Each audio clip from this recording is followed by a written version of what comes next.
श्री स्वामी समर्थ मंडळी, घरातील शांतता राहण्यासाठी वास्तुशास्त्रानुसार वास्तुदोष करणं हे अतिशय महत्त्वाचं आहे. घरामध्ये कोणत्या गोष्टीत वास्तुदोष असतो यावरचं सविस्तर व्हिडिओ आपण आपल्या चॅनलवरती बनवलेला आहे. शिवाय कोणत्या दोषासाठी काय वास्तु उपाय आहे त्यावरचा सविस्तर व्हिडिओ आपण आपल्या चॅनलवरती बनवलेला आहे. वास्तुशास्त्रानुसार कोणता दोष असल्यानंतर काय उपाय करायचा यावरची अधिक माहिती जाणून घ्या आणि तो व्हिडिओ पहा. दुसरी गोष्ट, आता वास्तुशास्त्र अतिशय महत्त्वाचे असते. वास्तुशास्त्रानुसार घरातील काही वस्तू संपू न देणं हे अतिशय महत्त्वाचं असतं. त्याचा पाठीमागचं शास्त्र सांगितलेलं आहे. त्यानुसार बघा, आता घरातील काही वस्तू कधीही संपू देऊ नका असं वास्तुशास्त्रात सांगितलेलं आहे. त्यानुसार बघा, घरातील तांदूळ असेल, मीठ असेल, हळद असेल, डाळी असतील, तेल असेल किंवा तूप असेल, तांदूळ, मीठ, हळद, डाळी आणि तेल, तूप या 5 गोष्टी, वस्तू, पदार्थ घरातील कधीही संपू देऊ नयेत असं शास्त्रात सांगितलेलं आहे. कारण तांदूळ हे लक्ष्मीचे प्रतीक आहेत. तांदूळ प्रत्येक घरी वापरला जातो, खाण्यासाठी वापरला जातो. त्यामुळे प्रत्येक घरात तांदूळ असावाच आणि तांदूळ हे लक्ष्मीचं प्रतीक आहे. त्यामुळे घरातील तांदूळ संपू देऊ नये.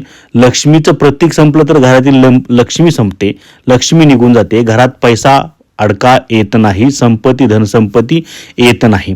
त्यामुळे घरातील तांदूळ हे कधीच संपू देऊ नयेत.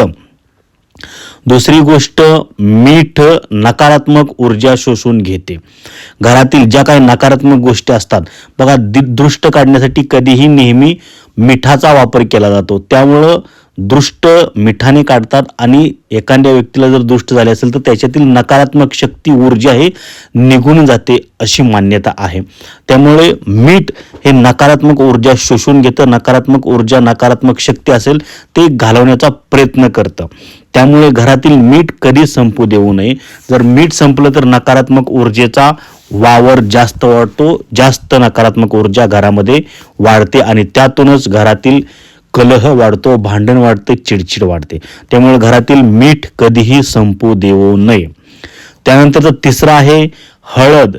हळद समृद्धी आणि आरोग्याचे प्रतीक आहे. बघा, तुम्ही कधीही कोणाला काय लागलं तर हळद लावली जाते, हळदीचा लेप दिला जातो. चेहऱ्यासाठी उपयुक्त हळद असते आणि आरोग्यासाठी सुद्धा उपयुक्त ही हळद असते. हळदीचं दूध हे नेहमी पिण्याचा सल्ला डॉक्टर देतात. त्यामुळे ते आरोग्य सुदृढ राहतं. त्यामुळं हळद जर संपली तर घरातील आरोग्य बिघडतं असं म्हणतात. त्यामुळं घरातील हळद कधीच संपू देऊ नका. पुढचं आहे तेल किंवा तूप. घरामध्ये तेल काय लोक वापरतात किंवा तूप वापरतात. हे प्रकाश, ऊर्जा आणि समृद्धीचे प्रतीक मानलं जातं. त्यामुळे हे जर ह्या वस्तू संपल्या तर घरातील प्रकाश नष्ट होतो, कमी होतो, ऊर्जा कमी पडते घरातील लोकांमध्ये आणि समृद्धी जे प्रगतीचं मार्ग आहेत ते खुंटले जातात. त्यामुळे घरातील या वस्तू कधीच संपू देऊ नका. घरातील ज्या डाळी आहेत त्या डाळी हे पोषण आणि स्थैर्याचे प्रतीक आहेत. त्यामुळे घरातील डाळी कधीच संपू देऊ नका. घरात डाळी ही शिल्लक असणं गरजेचं आहे. प्रत्येक डाळ असावी, किमान ज्या डाळी घरामध्ये आहेत ते पूर्ण संपलेल्या नसावेत. त्यामुळे काय होतं, पोषण आणि स्थैर्याची कमतरता जाणवते.